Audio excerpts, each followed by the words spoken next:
Halløj og velkommen til Stenhøjborg. Nå, lad os komme ud i det dejlige vejr her. Sådan der. Ej, det er skønt vejr. Nå, ja, græsset det er ved at vi ikke nå at få slået noget af det i dag. Det er godt nok lidt højt efterhånden. Nå, vi skal over og finde en traktor, for jeg har en lille mistanke om, at vores får, de har ikke ret meget vand tilbage. Så det må vi nok hellere se at få gjort noget ved. Så grisene, de har det dejligt. De går bare og hygger sig og roder lidt i jorden. Så det er ganske udmærket. Og ja, køerne, de har det også godt. Der er også ved at være et læs mælk, som vi kan køre ned med. Ja, det er der. Der er et læs, så det kunne vi også. De har det også godt. Ja, der trænger også snart til at blive renset lidt ud der, og de har også nok med mad. Så det er jo ganske udmærket.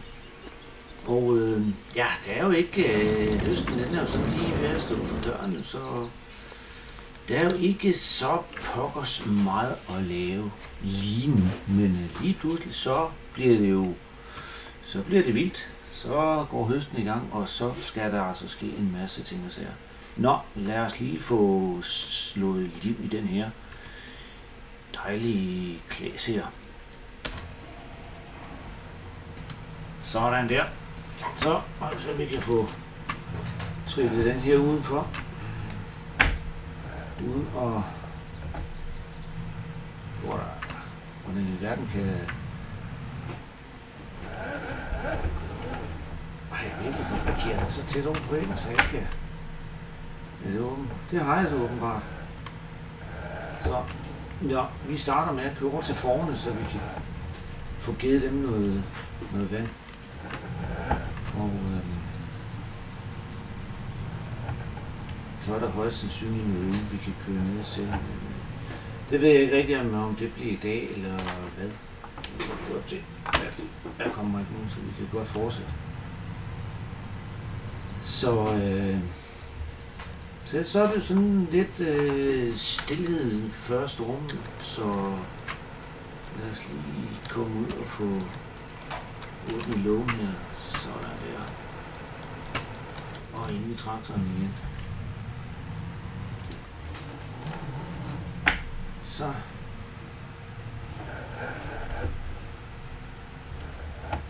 Der er lige plads til, at vi kan køre det over til. Vi skal også snart have noget mad. Det har vi heller ikke så meget af mere.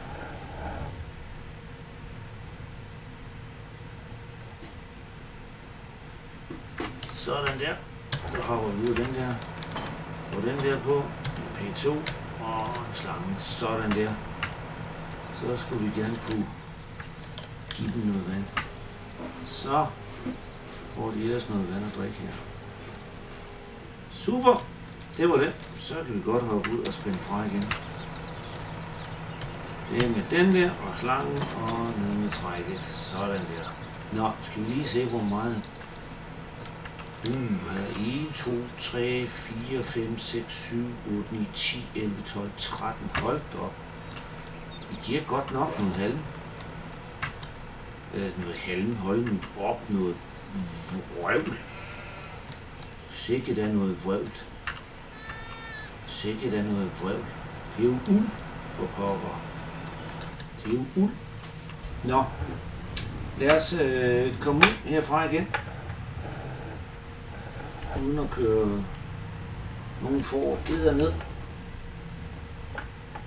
Sådan der. Så fik de i hvert fald vand. Upti.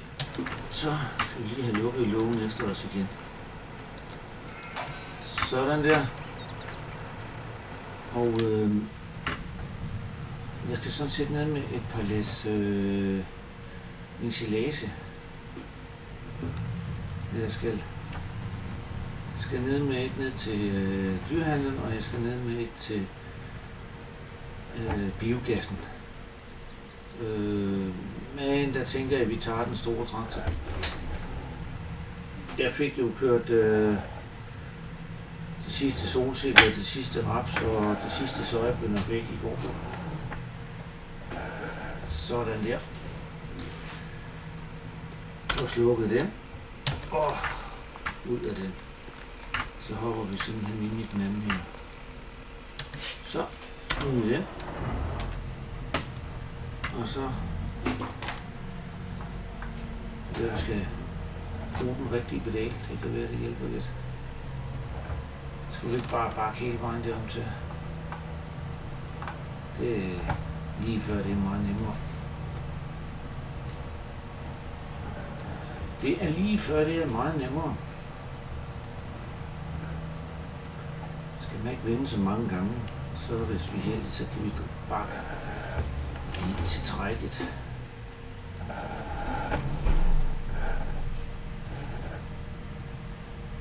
Sådan der. Så ud og få den på. Sådan der. Og nogle slanger. Så er vi kørende. Så skal vi altså om at have fyldt noget enchilage i den morgen her. Og jeg har kørt ned til dyrehandleren med. Og jeg læste til biogassen. Så de kan lave noget dejlig gas, som vi kan sælge. Vi får jo en del af overskudsgassen. Det er derfor, vi ikke får nogen penge for selve de ting, vi kører ned af møg og gylle og enchilage og hvad vi ellers ikke kører ned. Så får vi ikke nogen penge for det, men til gengæld så får vi noget gas, vi kan sælge i stedet for jo. Sådan der. Så hopper vi ud her. Og det er vist rigtig godt. Så jeg får lige om at få tændt for den der, og så er jeg tilbage om lidt. Hej så længe. Ja, så er der tændt. Så får vi lige fyldt den der op. Og vi skal faktisk ud og køre i den her i dag, fordi at jeg ved ikke, om vi kan hoppe herop og se. Nej, det må vi ikke. Vi hopper herop. Jo, vi kan lige skimte den dernede bagved. Der er en gul mark. Der er en lille mark dernede bagved, som skal høstes. Og han ringede og spurgte mig i går aftes, om det var noget, jeg kunne hjælpe ham med. Det skulle bare køres ned til møllen. Så siger det er jo bare en lille mark, så det burde vel ikke være noget problem for dig for lige at løbe den over. Den ligger derovre på bagsiden. Det kan I se. Jo, der kan vi se den. Den er ikke ret stor. Så det burde være et forholdsvis overkommeligt job. Så det skal vi også lige have klaret. Så nu må den også snart være ved at fyldt den morgen. Det er den nu. Og så er vi dem, der har kørt. Sådan der. 29.500 liter. Så kører vi.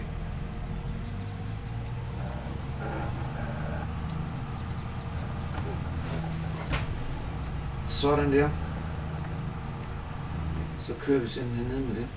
Så den skal vi også lige ud her i eftermiddag og have knævet af. Ja, vi skal. Men vi bliver lige i dukken brænde af først, inden vi kører ned og får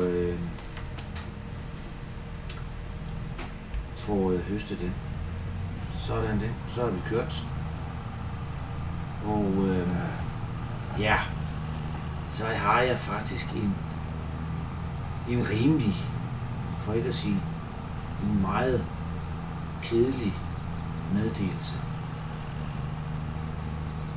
Jeg blev ringet op af en advokat i går, sidst på eftermiddagen.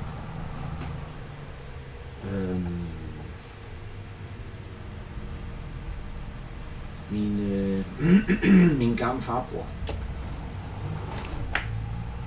han er desværre afgået ved døden. Og ja, der er ingen af hans egne børn, som vil overtage hans gård. Så de har faktisk tilbudt mig, om jeg vil overtage gården. Så det er godt nok kommet som noget af et chok, at de vil tilbyde mig at overtage gården. Selvfølgelig ikke bare gratis, men selvfølgelig til en fornuftig pris. Ejendomsmæglervurdering, eller hvad vi eventuelt kan blive enige om. Og det lyder jo egentlig som en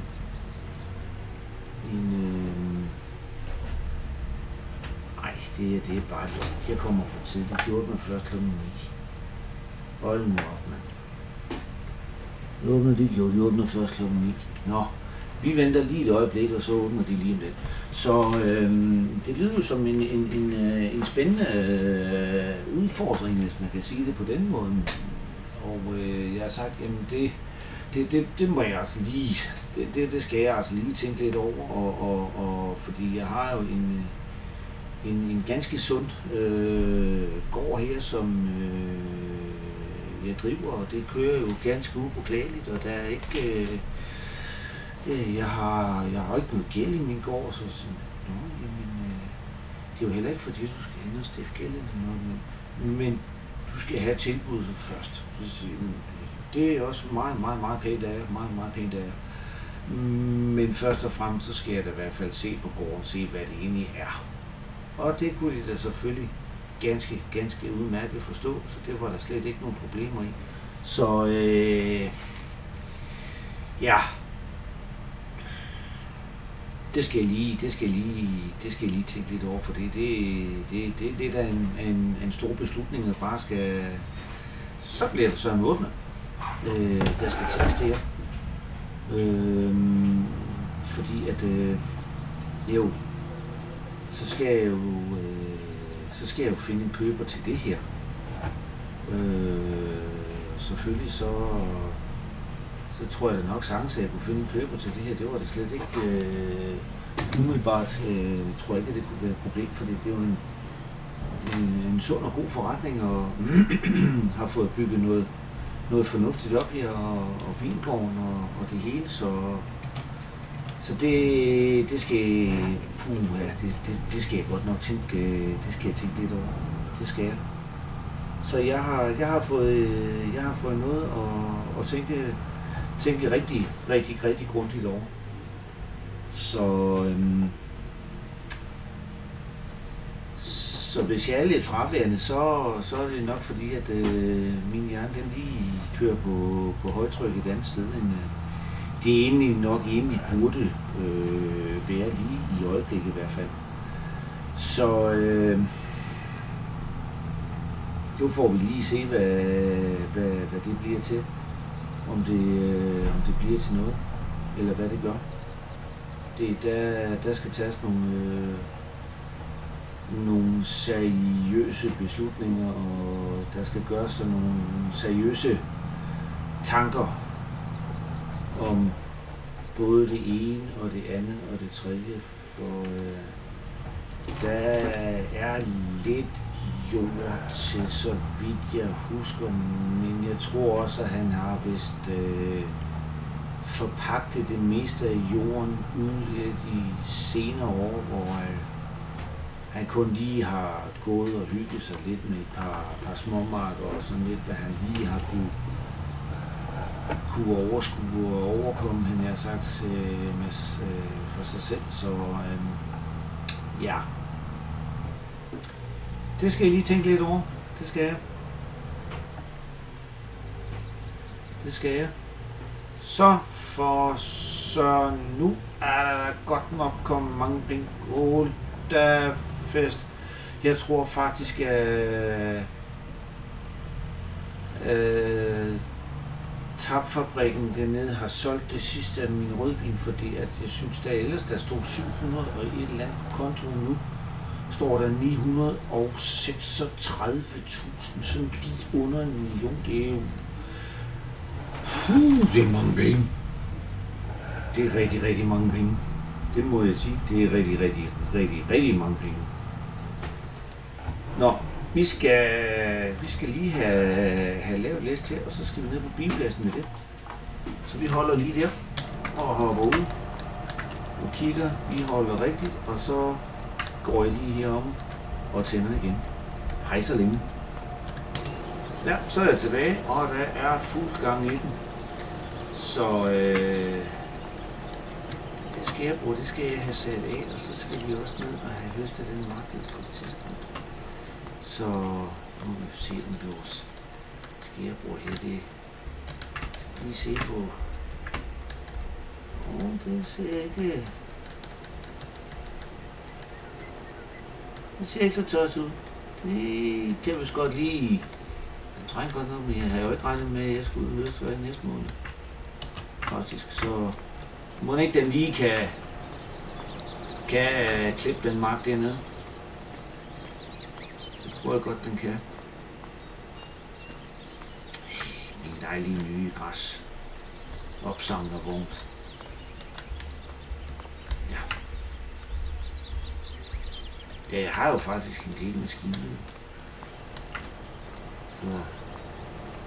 Så er der vist ved at være læst, tror jeg. Det var da der. Skal jeg høre. Sådan. Så er det dem, der ruller ned på biogassen og afleverer det her.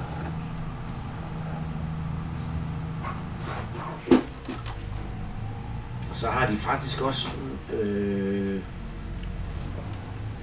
det var faktisk mølleren, der ringede og spurgte, om jeg havde noget korn liggende. Ja, det har jeg da. Hvorfor? Ja, fordi at han var sådan set lidt på bagdelen, fordi at han havde ikke mere. Og han havde faktisk han skulle faktisk levere noget mel, men det kunne han ikke, for han har ikke noget korn. Så om jeg havde noget hvide, så siger jeg, ja, det har jeg da. Jeg har da lidt hvide. Det har jeg da. Kan jeg ramme den der? Det kunne.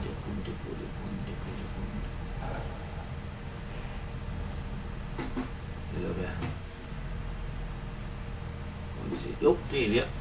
Sådan der, så får vi lige smidt det af. Så nu kører vi lige hjem, og så får vi lige vasket vognen her, og så kører jeg lige ned med et læs. Jeg tror faktisk, at jeg har, så jeg kan have det i vognen en gang. Så vi kører lige hjem og får vasket vognen en gang, og så kører vi ned til mølleren med et læs korn. Jeg tror faktisk, jeg har så meget, så jeg har næsten et helt læs hvide, jeg kan lave mel af. Så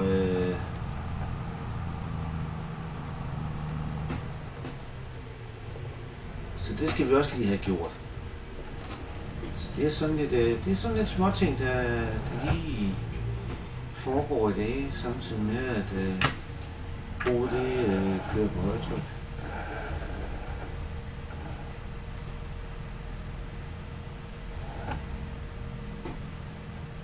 Sådan der.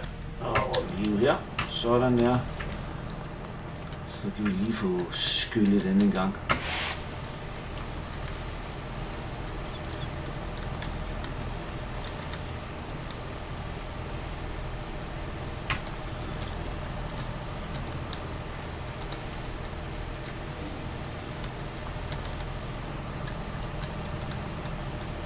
Sådan der. Skylder den godt deroppe under. Så må det være fint. Så lad os køre over og se, om vi kan finde et læs hvide, så han kan få malet noget mel. Den kære møller.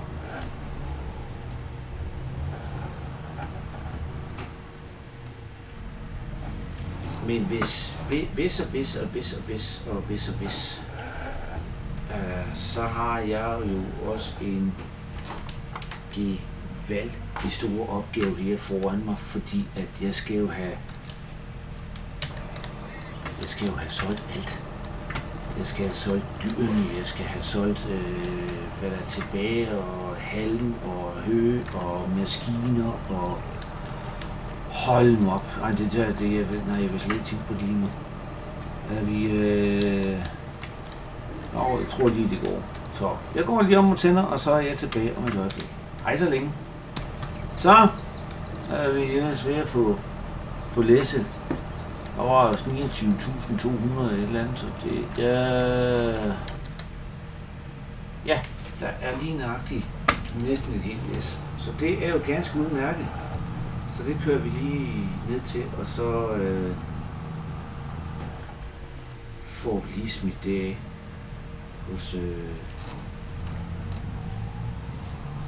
hos mølleren.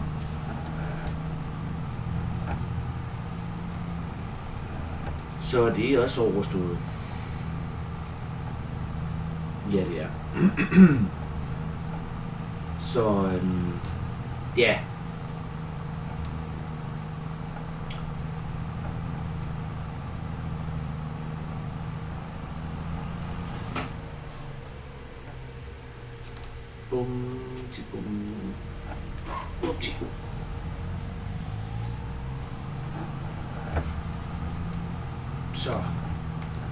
Så jeg kan få lavet noget mel til bageren, så vi kan få sådan noget dejligt brød.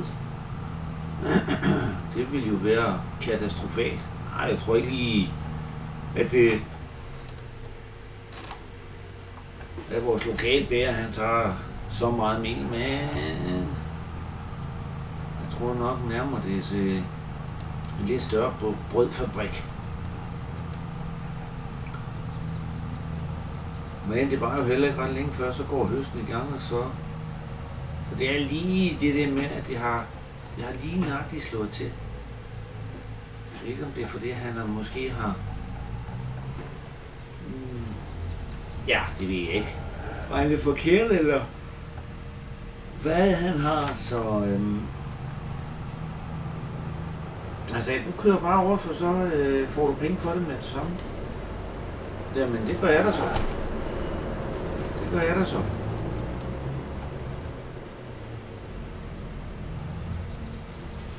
Sådan der. Og af med det. Så får vi lige solgt det også.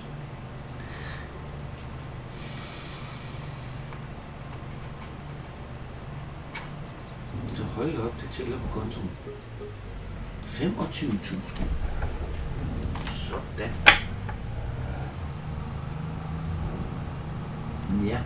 Ja, så har vi sådan set kun bygget tilbage i vores silo. Og det var det, jeg havde regnet med, at jeg skulle bruge til her. Ja, det kunne vi sådan set også godt få solgt.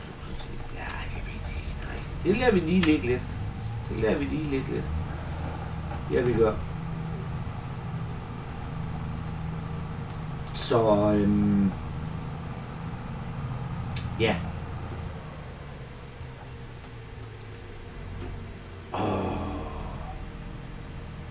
Jeg bliver lige nødt til at køre ned og snakke lidt med min kære ven forhandleren her. Jeg synes, jeg trækker til en kop formidagskaffe. Så jeg skal altså lige ned og snakke lidt med forhandleren om det her. Det er sådan noget, man lige skal have lidt andet input. Så jeg holder lige der, og så håber jeg lige ind og snakker lidt med forhandleren, altså når jeg så tid til, håber jeg, at han har. Så vi ses om lidt. Hej. Så er jeg tilbage, og det tog så lige lidt mere end en kop kaffe, for han havde jo sådan set god tid, så vi tog lige et par kopper kaffe og fik snakket lidt frem og tilbage. Og han kunne da udmærket godt forstå, at jeg havde en masse tanker i hovedet, der piske rundt her. Et eller andet sted ville det være meget ked af, hvis jeg solgte gården og rejste væk fra egnen. Det ville han da være ked af. Og her synes jeg, vi havde et super godt forhold, og snakke rigtig godt. Det ved jeg jo, det er også derfor, jeg kommer og snakker med dig, fordi jeg stort set kan snakke med dig om alt jo.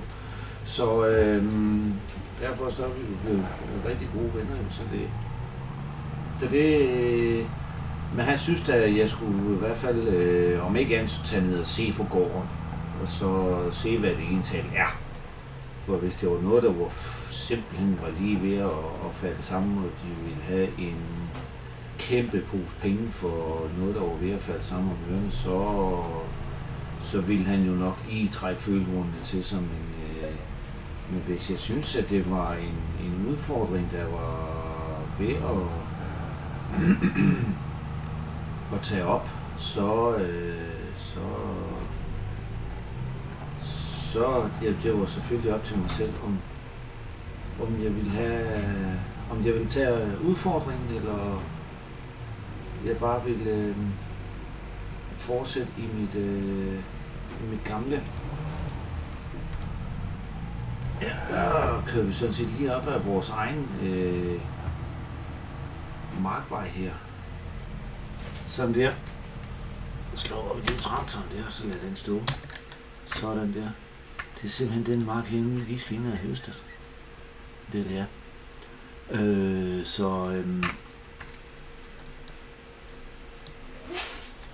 Nu løber jeg over, og så får jeg fat i vores majtasker, og så får vi lige at se, hvordan og vi kan få startet den op, så vi lige kan få høstet den mark derovre.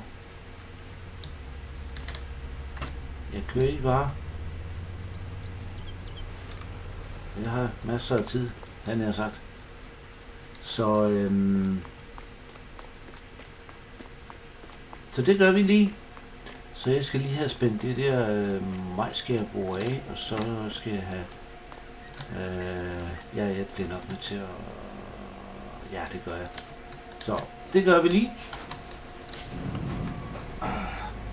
Startede det med det samme, det var da dejligt. Sådan der. Får lige sat det der af. Sådan der, og så skal vi lige tilbage der. Jeg tror det er der. Og hoppe ud. Sådan der. Og sådan der. Så hopper vi ind i den igen. Nu må jeg lige bakke en lille smule. Så kommer vi ud om det skærebord der. Og så skal jeg så lige tænke mig lidt om for det. Hvordan får jeg så klaret det? Bum, bum, bum. Det er nok bedst, hvis jeg kører ind igennem gården. Og så om på bagsiden.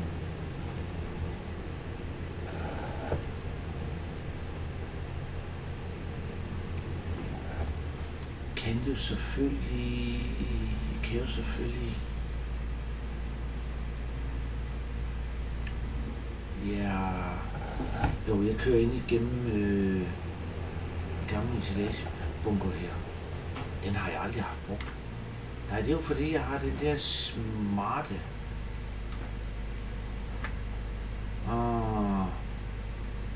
Det var måske ikke så smart endda. Hvordan gør jeg det her, så jeg kommer til at holde rigtigst?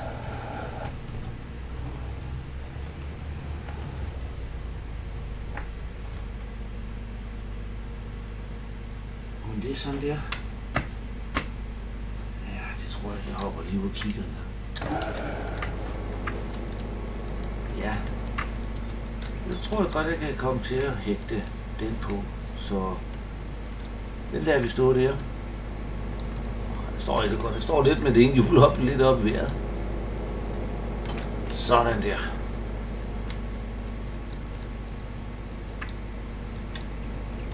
Så skal vi ellers ud og have høstet noget byt.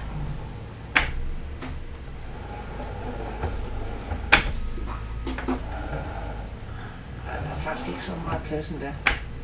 Så faktisk ud som om der var mere plads udenfor.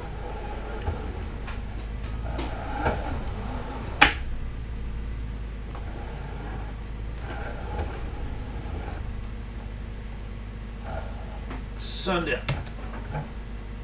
Så.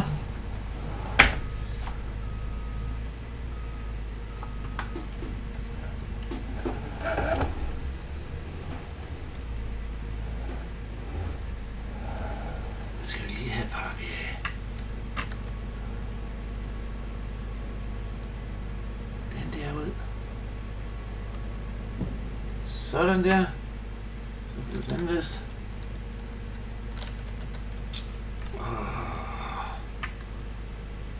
Starte den der op.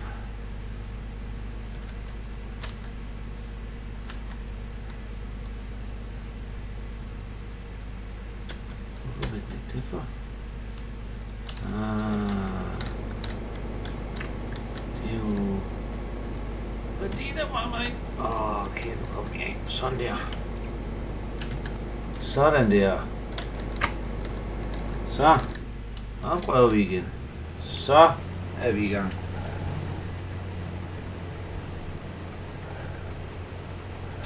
Så er vi i gang.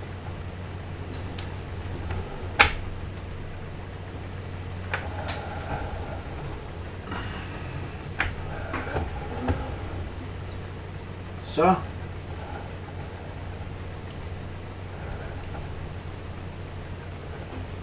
Jeg skal lige ud og se, om den er sat rigtigt eller hvad. Han sagde, jeg skulle bare smitte al halme. Det skulle han ikke bruge til noget. Og jeg har rigeligt med halm, så det jeg tager min egen halm. Så den får vi lige snittet her.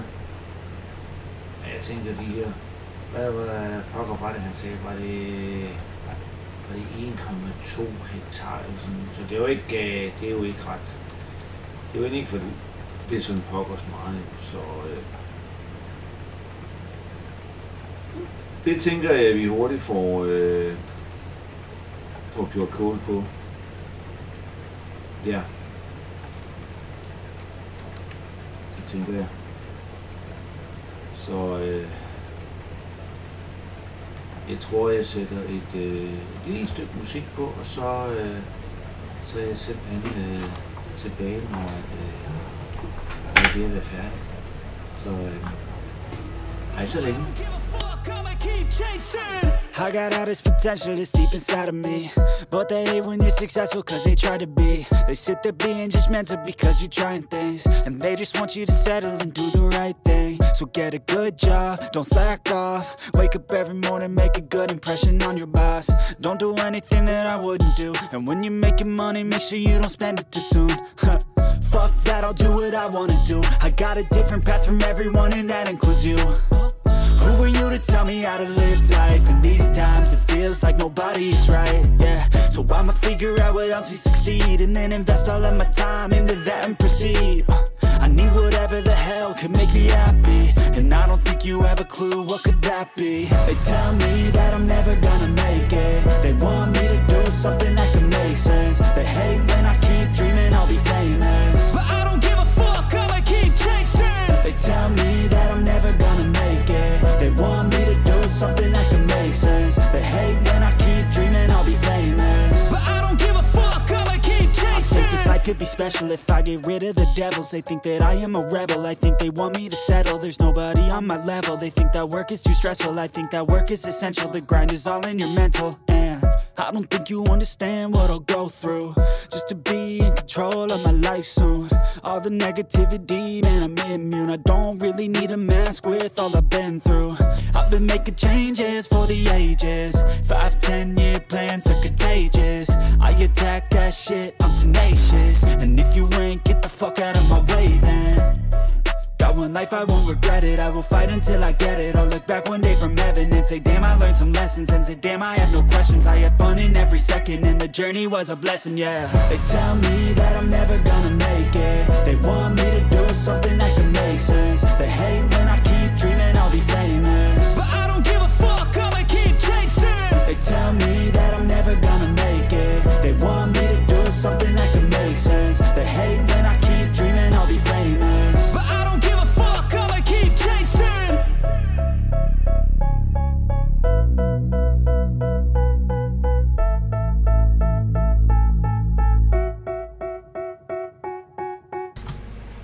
så er jeg tilbage. Og det gik jo ganske smurt. Det tog jo ikke så pokkers lang tid lige at få knasket den mark af.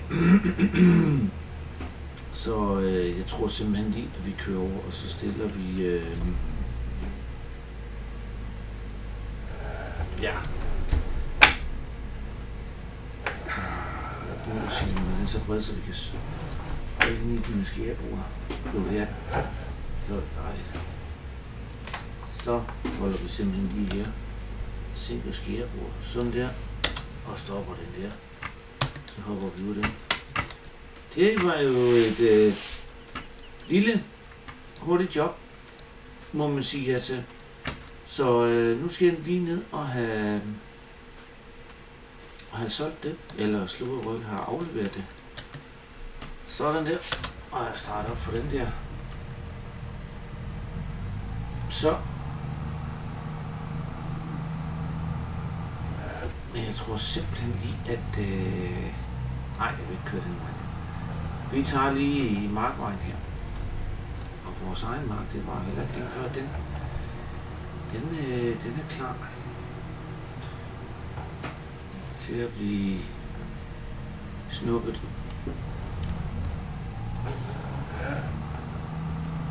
Det skulle vi skære med i næste måned. Men jeg tænker simpelthen, at jeg skal ind og have mig en kop kaffe og et stykke brød. For jeg er ved at blive lidt brødflov. Så jeg smider lige traktoren her. Sådan der. Og hopper ud. Sådan der.